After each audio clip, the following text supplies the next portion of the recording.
Question 70. Max Weber's classification of authority.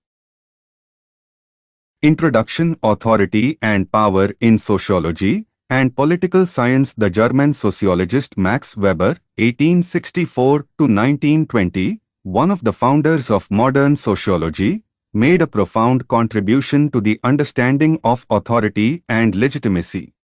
He distinguished between power, Macht, and authority, Herrschaft.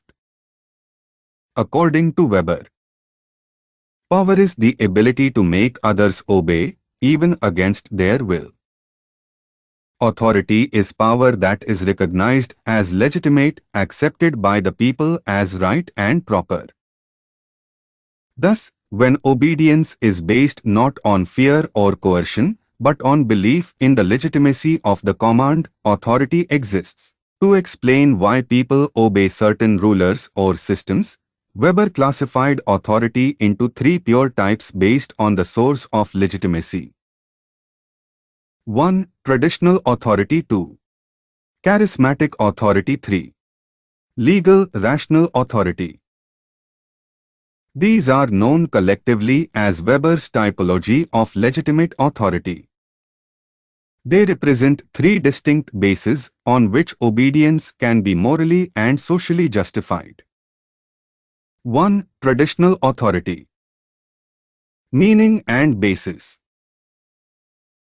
Traditional authority rests on age-old customs, traditions, and long-established practices. People obey the ruler because they believe it has always been so. That tradition itself is the source of legitimacy.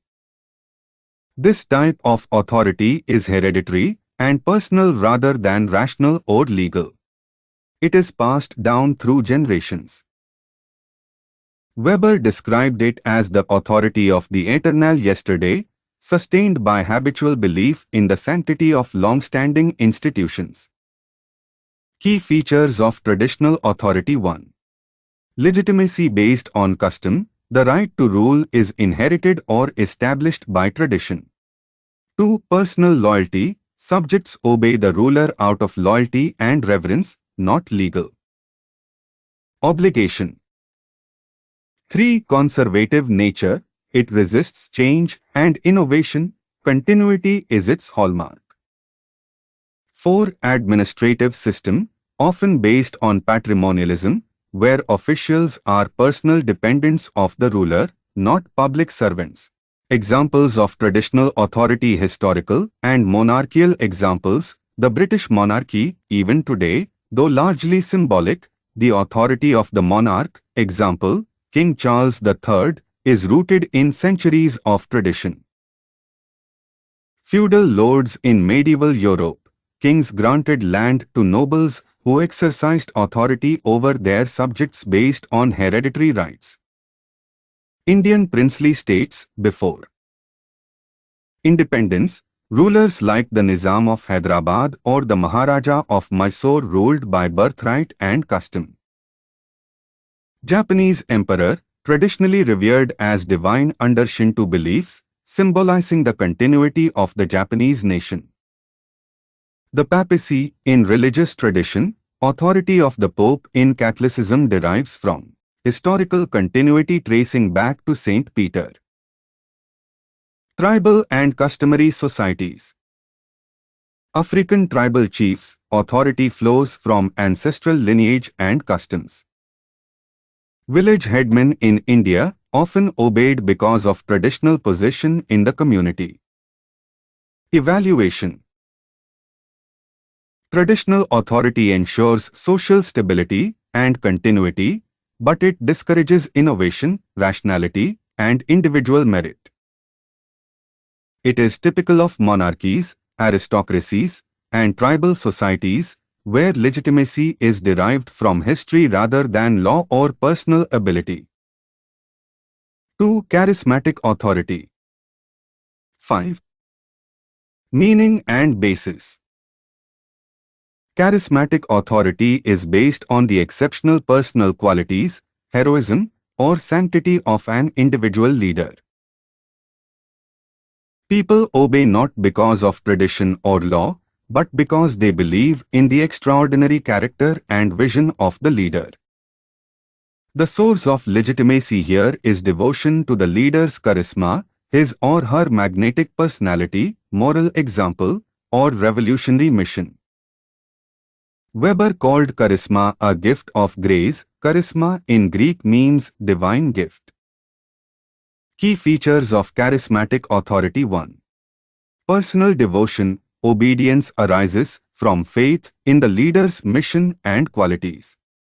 2. Revolutionary nature, it often emerges in times of crisis, when people seek a savior or reformer. 3. Anti-institutional, it challenges existing traditions and legal structures. 4. Instability, it depends entirely on the leader's personality. When the leader dies or fails, the authority collapses. 5. Transformation, over time, charismatic movements tend to become institutionalized, a process Weber called routinization of charisma turning into traditional or legal authority. Examples of charismatic authority. Political leaders. Mahatma Gandhi, his leadership in India's freedom struggle came from moral charisma, non-violence, and personal example. Nelson Mandela, revered for his personal integrity, courage, and sacrifice in fighting apartheid. Napoleon Bonaparte rose from soldier to emperor through military genius and personal magnetism. Adolf Hitler, his influence over Germany was based on his intense charisma and ability to mobilize nationalist emotions. Jawaharlal Nehru, his emotional appeal and vision of modern India made him a charismatic statesman. Religious leaders.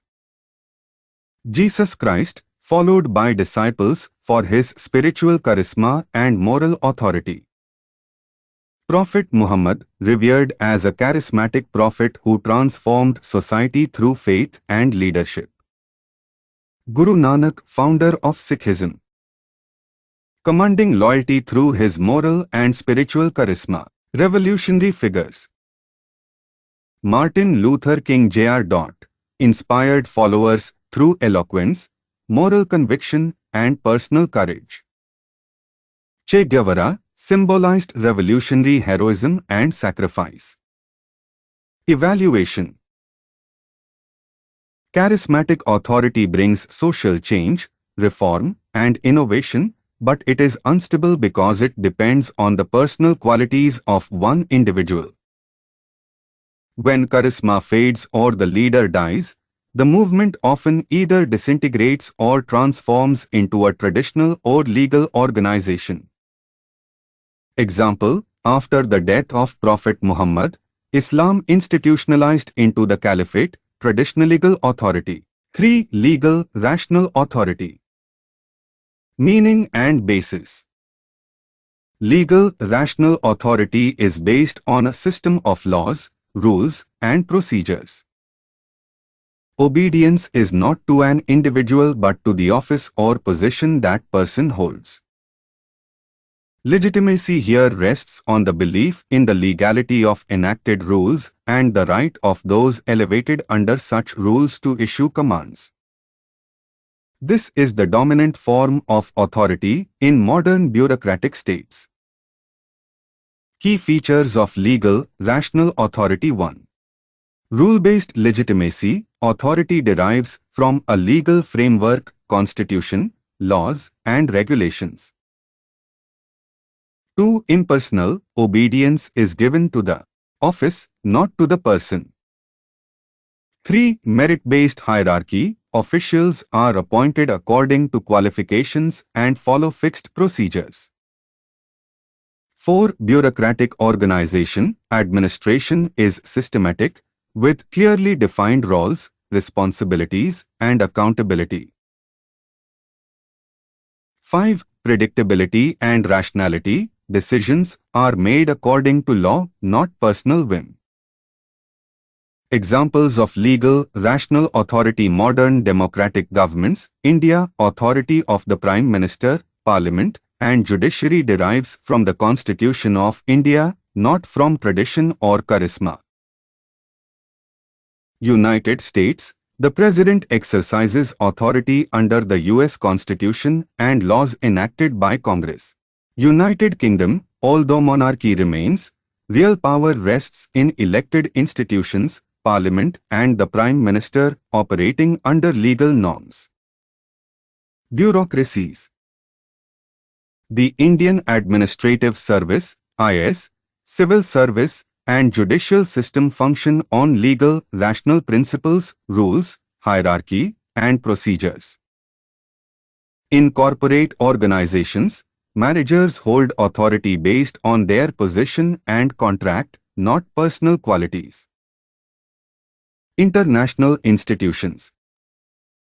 The United Nations, World Bank, and World Health Organization exercise authority through charters and legal frameworks ratified by member states. Everyday example.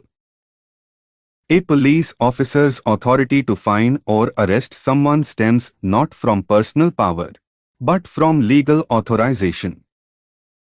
A teacher or principal exercises authority based on institutional rules, not personal charisma. Evaluation. Legal, rational authority ensures stability, predictability, and fairness in governance. It is suited to complex, modern societies where decisions must be impersonal and rule-based.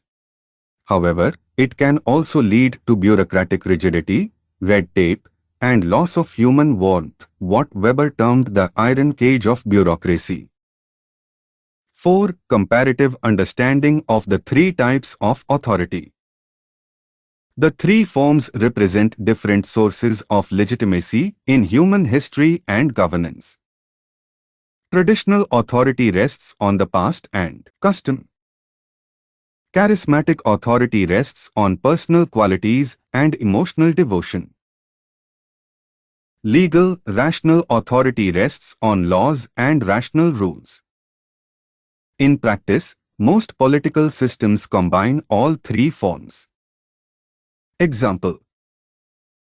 In India, the President's office, legal, may be occupied by a leader with personal charisma, charismatic, who draws respect due to cultural traditions, traditional. The Catholic Church embodies all three: historical continuity, traditional, devotion to saints, charismatic, and canon law, legal. Thus, Weber's typology explains both continuity and change, how authority evolves from custom to charisma to law, reflecting the modernization of power. 5. Modern relevance of Weber's classification. Weber's framework helps us understand the legitimacy of power in contemporary politics and organizations. Traditional legitimacy explains monarchies, hereditary politics, and cultural leadership, example, dynastic politics in India. Charismatic legitimacy explains the appeal of populist leaders, example, Mahatma Gandhi, Barack Obama, or Narendra Modi. Legal, rational legitimacy underpins modern democratic and bureaucratic institutions that govern by law and reason. Modern democracies rely primarily on legal rational authority, but often draw on charisma and tradition to strengthen popular legitimacy. Summary for quick understanding. Max Weber classified legitimate authority into three types: traditional, charismatic, and legal rational. Traditional authority derives from custom and inheritance, charismatic from personal devotion and inspiration, and legal, rational from laws and institutional rules. While traditional and charismatic forms dominate pre-modern societies, legal, rational authority is the basis of modern governance and bureaucracy. Together, they explain how societies justify power and why people obey. Quick revision notes. Authority is equal to legitimate power. Weber's types is equal to traditional, charismatic, legal, rational. Traditional is equal to based on custom, example, monarchies, tribal chiefs. Charismatic is equal to based on personal qualities, example, Gandhi, Jesus, Hitler. Legal, rational is equal to based on law and rules, example, modern democracies, bureaucracy. Transition is equal to from personal and hereditary rule to impersonal and legal systems. Modern relevance is equal to explains legitimacy in states, organizations and leadership. One-line questions and answers for revision. 1. Who classified authority into 3 types? Max Weber. 2. What are the 3 types of authority? Traditional, charismatic, and legal, rational. 3. What is traditional authority based on?